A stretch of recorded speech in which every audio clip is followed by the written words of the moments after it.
মানবদেহের সবচেয়ে রহস্যময় অঙ্গের একটি হচ্ছে হার্ট।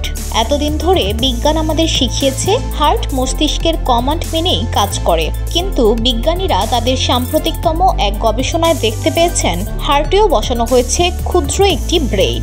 শুনতে অবাক মনে হলেও আজ থেকে 1450 বছর আগেই পবিত্র কোরআনে আল্লাহ তাআলা এই বিষয়ে আয়াত নাজিল করেছিলেন। এবার বিজ্ঞানীরাও কোরআনের সে আয়াত সত্য বলেই প্রমাণ পেলেন।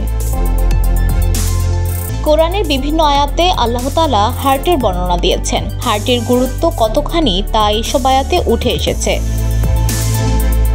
সূরা মুহাম্মাদের 24 নম্বর আয়াত সেগুলোরই একটি। এই আয়াতে আল্লাহ বলেন, তবে কি তারা কোরআন নিয়ে গভীর চিন্তা করে না, নাকি তাদের অন্তরসমূহে তালা রয়েছে?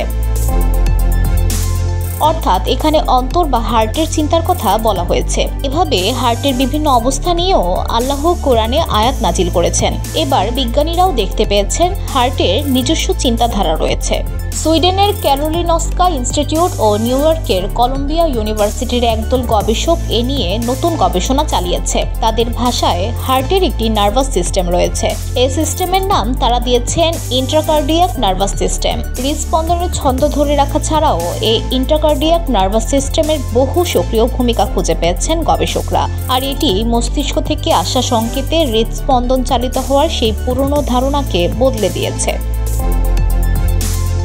গবেষণায় দেখা গেছে হার্টের নার্ভাস সিস্টেম সম্পূর্ণ স্বাধীনভাবে কাজ করতে পারে, যে কারণে মস্তিষ্কের নির্দেশনা ছাড়াও হার্ট চলতে পারে। আর এই কারণেই গবেষকরা বলেছেন হার্টের নিজেরই রয়েছে একটি ছোটখাটো মস্তিষ্ক।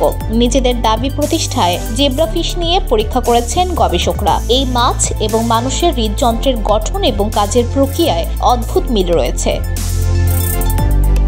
হৃদযন্ত্রের মূল হলো সাইনোট্রেলিয়াল প্লেক্সাস বা এসএপি। এই অংশ হৃদযন্ত্রে বসানো পেসমেকারের মতো কাজ করে। এখানে চোখ রেখে হৃদযন্ত্রে বহু নিউরনের খোঁজ মিলেছে গবেষণায়।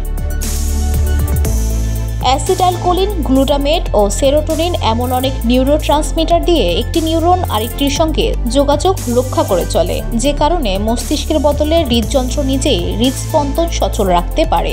এই নিউরনে ছন্দময় তড়িৎ তরঙ্গ চলাচল করে। মস্তিষ্ক এবং স্পাইনাল কর্ডও যেভাবে হাঁটাচলা এবং শ্বাস প্রশ্বাসের নিয়ন্ত্রণ করে, নিউরনের কিছুটা একই ছন্দে কাজ করে।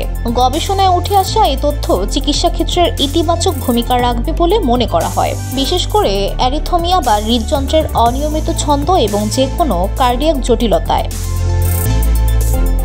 VOD Bangla news desk.